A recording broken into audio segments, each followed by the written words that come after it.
There's a wide perception out there that these things are difficult, if not impossible, to measure. They're an amorphous thing that you can't really quantify.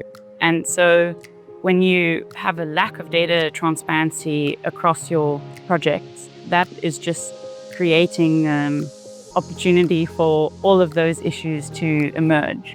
You won't believe that whole data collection was completed in just 3 months. So imagine we have saved at least 9 months of indoor pollution. At least 9 months of indoor pollution to all those thousands of people who got that stuff. I think these 2-3 stories are very much close to my heart. I don't know but I can actually see that through Survey CTO, through our efforts, we are seeing that social impact to all these thousands of people, thousands of people. Welcome to Survey and Beyond, the data collection podcast by Survey CTO. I'm your host, Marta Costa. Each episode brings you expert tips, tools, and insights to make data collection smarter, safer, and easier. Let's dive in. So I think the first issue is inclusion, right? Who are you including in your data set? And I think historically, we've not done a great job all the time of ensuring that all the right voices are included in the data. And what that means is that you just don't get an accurate picture of what's going on. So you're making decisions based on data that only represent the experiences of certain groups of people. And those are not necessarily universal experiences. And those are not also experiences that reflect, nuances of different types of communities and different experiences with different health issues. And so I think you end up not necessarily making the most informed decisions around what kinds of policy or communication interventions are needed because you just don't have a full picture. The ideal way to sample households, or the ideal data set for sampling households, would be like a list of every household in the country or area that you want to do this survey. And then, you could just, with additional information like the phone number and where you live and all this stuff, then it would be simple. You just use Excel, randomly sample households from that list, give them a call, and they're done with their survey. Unless you live in Norway or a couple other countries, there's no single list of households like that you can use for sampling. So basically, the way sampling has traditionally been performed for household surveys, there's sort of two basic approaches. The first is a rigorous but really expensive approach that's typically used for large surveys like the DHS, LSNS, and most surveys conducted by national statistical offices. The basic idea behind this approach, which I will call like conventional two-stage sampling, is you take the census data, you randomly select small areas from the census data. Within those areas, you list all of those households in the sampled areas, and then you subsample households from those lists. This is very rigorous, but the downside is very expensive. Like listing all the households in those areas is very time consuming. So there's a set of alternative approaches that are much less expensive, that use sort of pseudo-random methods to select households without doing the listing. These are used by a lot of different research organizations. They're very commonly used by market research firms. But the key question is like whether or not they're rigorous. So the goal of this sort of research initiative within ID Insight, the main goal was like, can we figure out a way to do sampling that's reasonably rigorous, but also pretty inexpensive? And then there was kind of a secondary goal is like, how can we do sampling in cases where we don't have access to census data?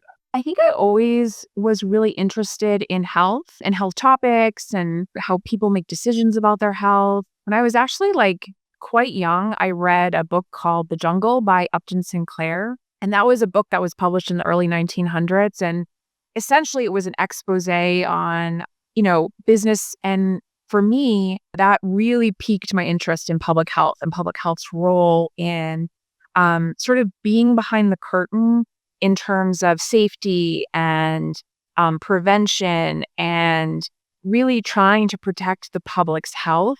And so that's, I think, one of those early moments for me that inspired me and where I got a lot of interest in this space. And as I started to kind of work in this space and I found communication and sort of the communication of health that really interested me because I didn't grow up knowing about a field of health communication. I didn't know that that was something. And as I learned more about it, it is a field that is established and has theories and frameworks and models and a lot of evidence and a lot of ways of thinking about evaluating communication interventions as it relates to health. And this idea that there was a science to communicating about health, that intrigued me. And then specifically as a health communication practitioner who's focused on digital technologies. At the Possible Zone, we are a youth development program. We serve high school students in the Boston area.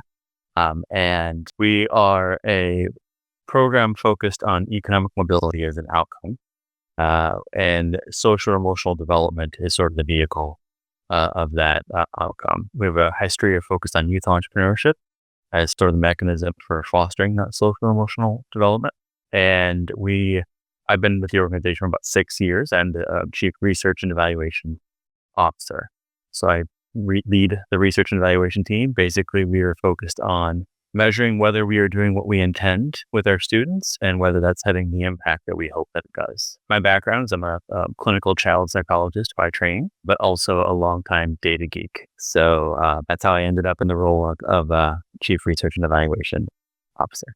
At the end of the day, these projects and this industry, it is for profit. Your investors want to see results, and your verification agencies need to see that what you have done is real and is having an impact and that your claims are accurate. And so I'm sure you have heard, as many other people have probably heard, very negative things about carbon offsets. They've dominated the headlines for a while now with sort of negative stories of either inaccurate claims or over-exaggerated claims or human rights issues within the carbon offset supply chain. And so when you have a lack of data transparency across your projects, that is just creating opportunity for all of those issues to emerge.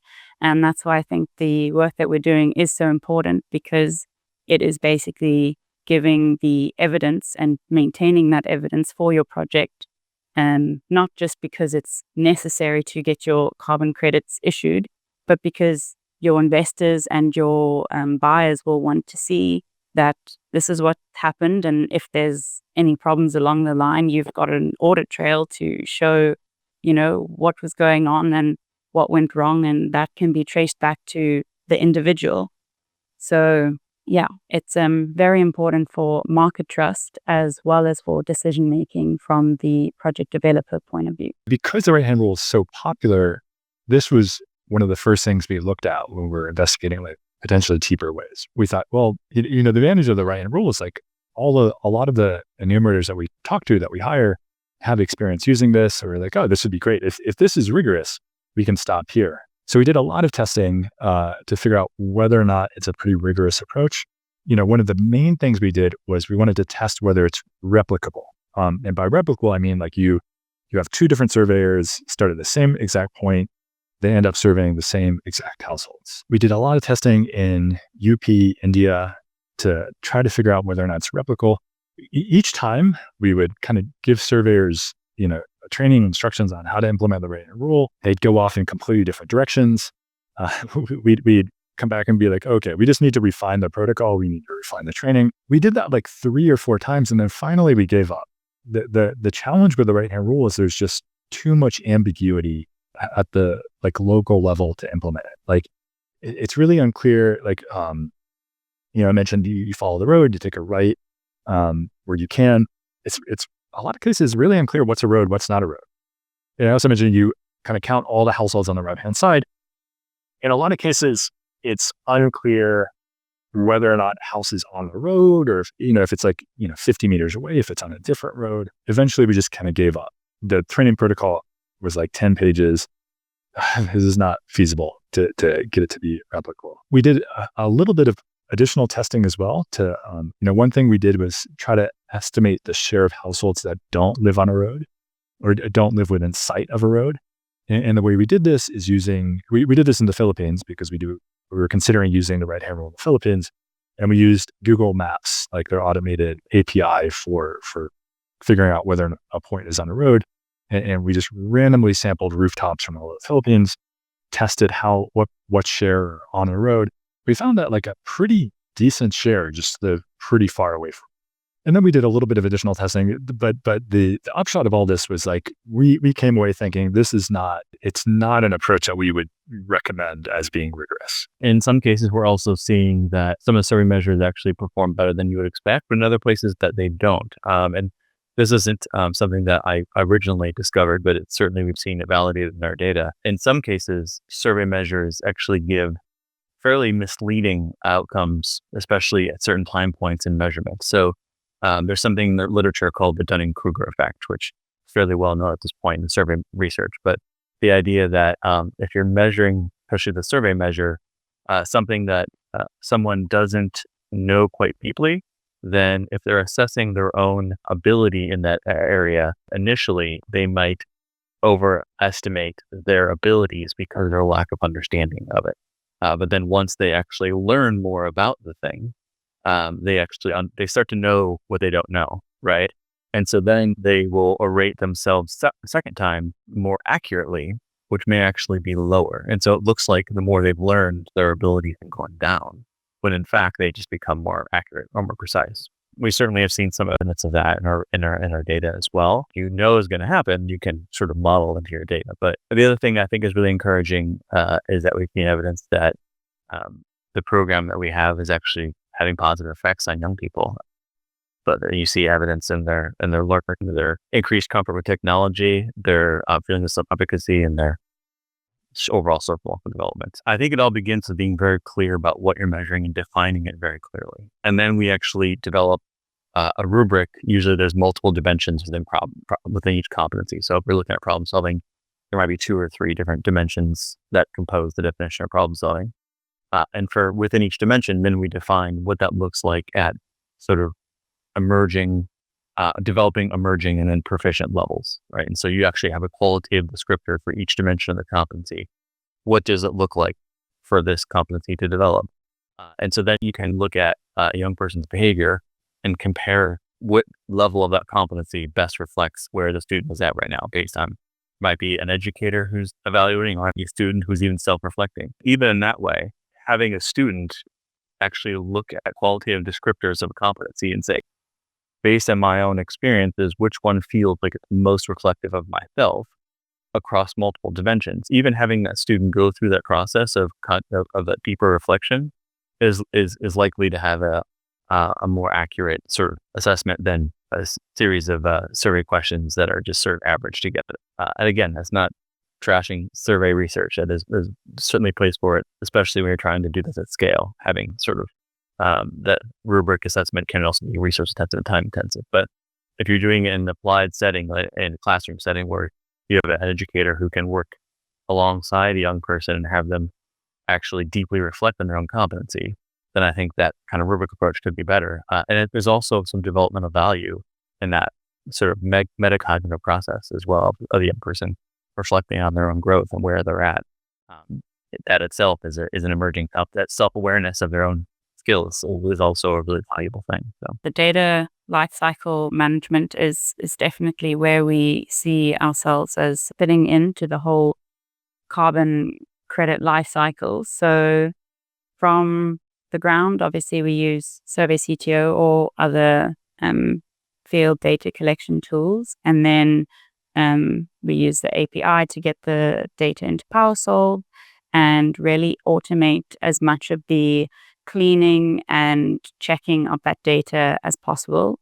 So we've got a couple of flags and reports set up so that once the data comes in, each barcode will have a status, and depending on how the system sees the data, if it's clean and it's ready and it's well structured, it will process right through. And if it's not, it will then get flagged, and a person will come in and see that, okay, we've got some issues over here. How can I resolve this? And once it's been resolved, then that information will also be processed. So a big thing that is going on right now in the sort of carbon credit issuance space is that the verification agencies are trying to get their process more digitized as well. So this is something that we are actively pursuing, is getting the next step of our whole big, ideally seamless system, is to integrate with those verification agencies like your Gold Standard and your Vera. And currently we do have a lot of automated reports that get used by auditors. But the next step for us really is to get on the digital MRV pilot programs, so that your project developers don't even have to take their information out the system. We will integrate directly with the auditors so that it really is a single source of truth system. And that is where we are heading towards at the moment. And also operationally on the ground, rooftop sampling is easier. Like the listing process for grid-based sampling is pretty tricky. So I guess rooftop sampling is a great option for smaller household surveys. But I guess you have to, if you're an organization, you have to look at your pipeline of surveys and make sure you're going to do at least a few of these before you probably want to invest the time and effort into doing all this. Grid-based sampling, I think it's usually it's a good option if you don't have other options available. This is something you can do almost always. So it's a big tech investment. If you don't have other options, this is a great option. Oh, thank you so much again, Martha. A very interesting question. Guiding philosophy. See, I am very straightforward person. I want to keep things very simple, right? So for me, if I'm training or teaching a tool or a software, basically my focus is about shifting a mindset, right? And my philosophy is basically because usually the trainings what we are doing is with the field teams, right? Program teams, M&E teams. So I want to be like them, right? So my philosophy is to be like them, and basic philosophy is respect and empathy. Many times, we see that these field teams, program teams, they work closely with the communities, right? They do amazing work, but they do not have much exposure with technology, right? Because they are most of the time they are in the field, right? So I start with respect and empathy, right? I The first philosophy that I do with them is basically talking to them that, hey, these digital tools are here to make your lives easy, right? It's not going to replace you, right? So I start with that mindset. I make things very simple for them, right? Um, if I have to give one example, couple of months back, I was doing a training in a village in India, and there was one field team member to whom I was doing this training, and that guy was maybe in his 50s, and he was saying me, Malik, no, I'm collecting pen paper data since 15-20 years, right? Why should I move to tablet or mobile, right? So when I showed them on the tablet, I designed a service user form on tablet, and I showed them that, hey, you enter a date, birth date, and it will automatically calculate the age of the person, right? When I showed them that, hey, no, you don't need to remember so many things in a paper survey. If you say no, all the questions will automatically skipped, right? Only the relevant questions will appear on the screen. So that guy was so much passionate. He thought, oh wow, that's so awesome, right? So, and you won't believe, with this simple philosophy of making things easier, that particular person on the next day, he actually started teaching others. So it's so simple thing, right? So if you start training, when you train the field teams and make things simpler for them, right, then you can see tremendous results. Health communication AI at its core is an AI agent that is based in health communication best practices and founded on long-standing health promotion programming theories. In particular, it builds off of a work done around opinion leaders and opinion leadership. And just very quickly on that, opinion leaders first show up in Everett Rogers' diffusion of innovations theory. And they are powerful people within a social network that have the ability to disseminate a new idea of any kind. It's not specific to health, throughout a social network. And they have the ability to sort of leapfrog the spread of those kinds of innovations because they have credibility and are trustworthy with their communities. This is a theory and a framework that has been used in health promotion programming for a very long time, with lots of success shown around how they can be powerful messengers. And my own work extended this into the digital space, looking at social media influencers as opinion leaders for health. And we've shown similar positive results where exposure to influencer messaging can have statistically significant positive effects on people's knowledge, attitudes, beliefs, and behaviors relative to different types of health issues. As we stand now at this precipice of AI and Gen AI in particular, changing drastically the way that we work, thinking about how AI and Gen AI technologies become the next form of opinion leader is what we're doing at NORC. And so when health communication AI, the agent that we are working on, it merges this sort of theoretical and evidence-based approach to health communication with the abilities of Gen AI technologies to enable the communication of evidence-based, tailored information to anyone, anywhere, at any time that is scalable and can be done in empathetic ways. So this isn't a chatbot that provides you with a basic Q&A that sounds very robotic. The sort of very important piece here is that we can actually have empathetic conversations with people via this agent and these technologies in ways that we as humans we can't accomplish, right? We cannot scale to meet the need of people's health queries right now. I think I'm pretty bullish about this rooftop sampling method. I think as these data sets get more and more accurate, it'll get better and better. If there is some way of figuring out which buildings are residential versus commercial, that would be absolutely fantastic. So I'm pretty optimistic about rooftop sampling. I'm also, optimistic about grid-based sampling. Like I said, with some not super large investments, I think it could be absolutely awesome sampling method. Thanks for listening to Survey and Beyond, the data collection podcast by Survey CTO. If you want to learn more about how Survey CTO helps organizations collect reliable, secure, and scalable data anywhere in the world, visit www.surveycto.com. And if you are a fan of Survey and Beyond, consider leaving us a rating or review on your favorite podcast app. Your feedback helps more listeners discover these conversations and stay connected to the latest thinking in data collection. Don't forget to follow us on Apple Podcasts, Spotify, or wherever you get your podcasts so you never miss an episode. On behalf of the entire Survey CTO team, thanks again for joining us, and we will see you next time.